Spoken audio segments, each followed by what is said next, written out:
Welcome to Planet Earth, our loving home, here on Supreme Master Television. This week we will learn about the World Wildlife Fund, or WWF, and the noble work this caring organisation is doing around the globe to benefit the lives of humans and animals alike. The World Wildlife Fund was launched in November 1961 and has since grown rapidly, becoming one of the world's leading independent environmental organisations with projects in more than 90 countries. This entity has been very active in addressing global warming. In October 2008, the World Wildlife Fund published the report Climate Change, Faster, Stronger, Sooner, that analysed how a hotter planet would affect Europe. Supreme Master Television recently met with Dr. Keith Allott, Head of Climate Change for the World Wildlife Fund UK, a national organisation that is part of WWF's global network, to find out more about what this document revealed.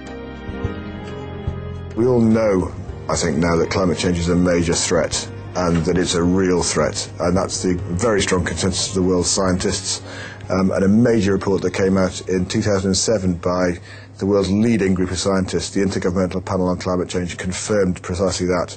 However, what's concerning is that the science is developing all the time, and the latest science shows us that the picture is actually more alarming than even that landmark report from 2007 made out. So our report sought to bring together the peer-reviewed science that's been published since that report and provide an update just to give a sense of the growing rapid urgency of climate change, the fact that we're already seeing the impacts, and the impacts are faster and sooner than scientists have even expected. So climate change is often thought of as being a problem for the future. It's a problem for the here and now as well as the future. About 5 years ago, scientists were saying, with climate change, we may have a ice-free North Pole within maybe 70 or 80 years. Scientists are now saying that could happen within 5 to 10 years. It's accelerating so quickly. So what impact would this have on the planet? Well, clearly the Arctic itself is a hugely important part of the globe. There are many species, such as the polar bear, that live there. But also the Arctic plays a huge role in regulating the world's climate. One example would be that the Arctic, when it's frozen, is a huge area of glaring white snow and ice. And so that reflects a lot of the sun's energy. If that ice and snow melts, you have dark ocean, which absorbs the sun's energy, which will further accelerate the warming impact that we're seeing. That's one very serious concern.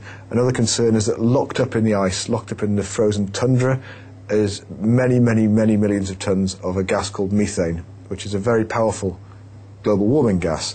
As the Arctic begins to thaw and the tundra melts, this gas is being released, and that further accelerates global warming. So this illustrates the concern about climate change.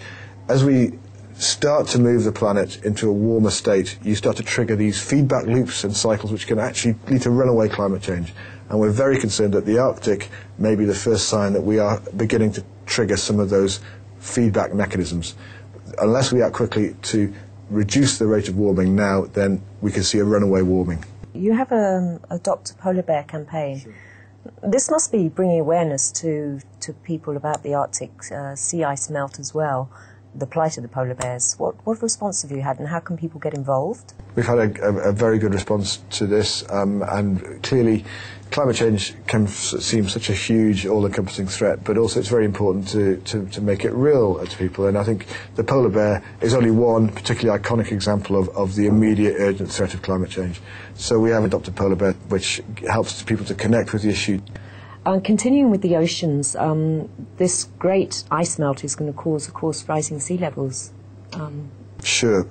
This is another massive global impact and global concern that we could be really creating a massive rise in global sea levels unless we act urgently to reduce emissions. What's really worrying is the huge masses of ice, such as Greenland or Antarctica, where there's huge volumes of ice which are perched above the oceans.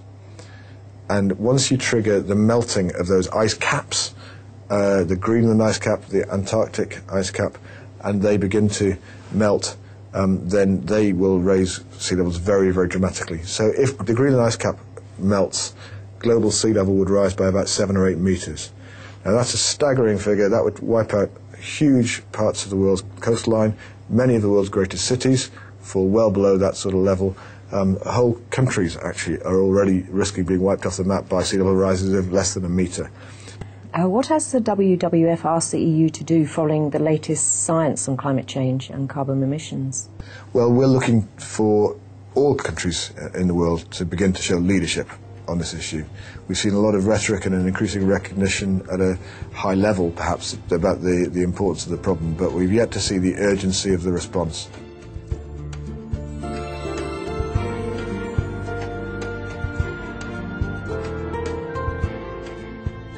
When we come back, Dr. Allott will talk about Britain's historic Climate Change Act 2008 that requires the net lowering of the UK's greenhouse gas emissions.